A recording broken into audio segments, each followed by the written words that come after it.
আসসালামু আলাইকুম রহমতুল্লাহ। কেমন আছেন সবাই? আশা করি আল্লাহর রহমতে সবাই ভালো আছেন, সুস্থ আছেন এবং নিরাপদে আছেন। তো সবাইকে আজকে ভিডিওতে স্বাগত জানাচ্ছি। আজকে হচ্ছে ষষ্ঠ গণবিজ্ঞপ্তির শূন্যপদের তথ্য দিব আপনাদের। আর এটা হচ্ছে আজকে আমি দিব হচ্ছে ইংরেজি সাবজেক্টের উপরে সারা বাংলাদেশে যে শূন্যপদের তথ্যগুলো আছে সেগুলো। তো যারা ভিডিওটা প্লে করছেন সবার কাছে রিকোয়েস্ট সম্পূর্ণ দেখবেন, আর যারা আমার চ্যানেলে নতুন প্লিজ চ্যানেলটি সাবস্ক্রাইব করে পাশে বেল আইকনে ক্লিক করে দিবেন।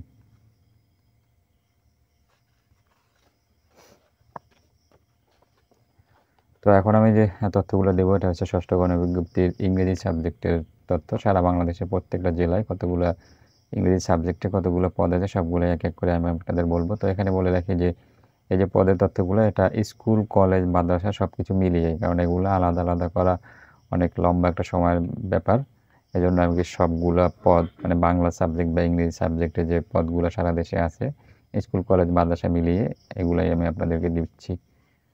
তো প্রথমেই আমি আপনাদের দিচ্ছি হচ্ছে ঢাকা জেলার তথ্য। ঢাকা জেলায় হচ্ছে পদ ফাঁকা আছে ইংরেজিতে 113টি, তারপর ফরিদপুরে 55টি, গাজীপুরে 104টি, গোপালগঞ্জে 42টি, কিশোরগঞ্জে হচ্ছে 107টি, মাদারীপুরে 73, মানিকগঞ্জে হচ্ছে 17, মুন্সিগঞ্জে 26, নারায়ণগঞ্জ 42, নরসিংদী হচ্ছে 43, তারপরে রাজবাড়ী হচ্ছে 52, শরীয়তপুর হচ্ছে 59, টাঙ্গাইল হচ্ছে 91।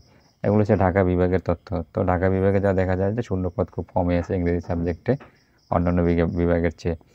তারপর হচ্ছে বরিশাল বিভাগের হচ্ছে বরগুনা জেলায় হচ্ছে আছে 170টি, তারপর বরিশাল আছে 357টি, ঝালকাঠি আছে 168টি, পটুয়াখালী আছে হচ্ছে 312টি, পিরোজপুর 239টি, তারপরে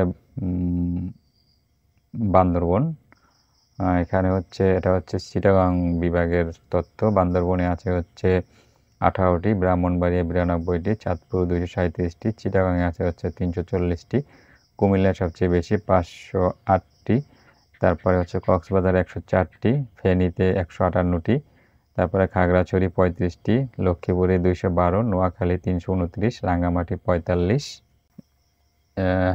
এরপরে হচ্ছে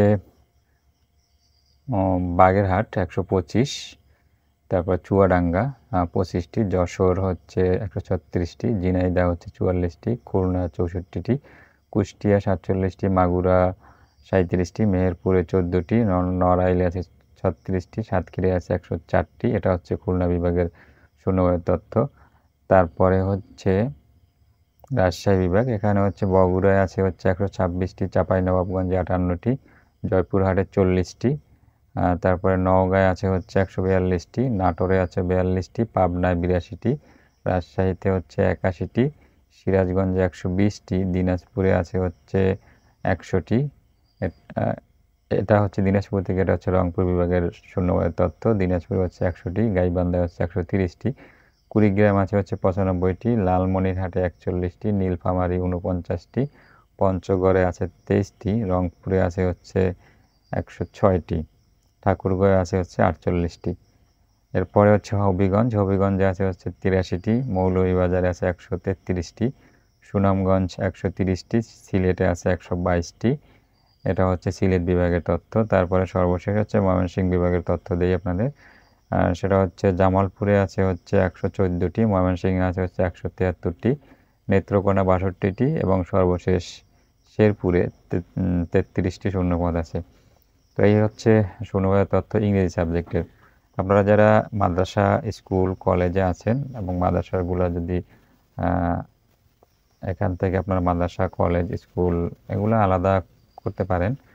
তো আমি সবগুলো তথ্য একসাথে আপনাদেরকে দিলাম, কারণ আগেই বলেছি এগুলো যদি আমি আলাদা আলাদা করতে চাই তাহলে অনেক লম্বা একটা সময়ের ব্যাপার। তো যাই হোক, এইটাই ছিল হচ্ছে শূন্যপদের তথ্য ইংরেজি সাবজেক্টে সারা দেশের। এর পরবর্তী আমি অন্যান্য সাবজেক্টের তথ্যগুলো আপনাদের খুব দ্রুত সময়ের মধ্যে দেওয়ার চেষ্টা করব সারা দেশের। তো আজকের মতো এই পর্যন্তই।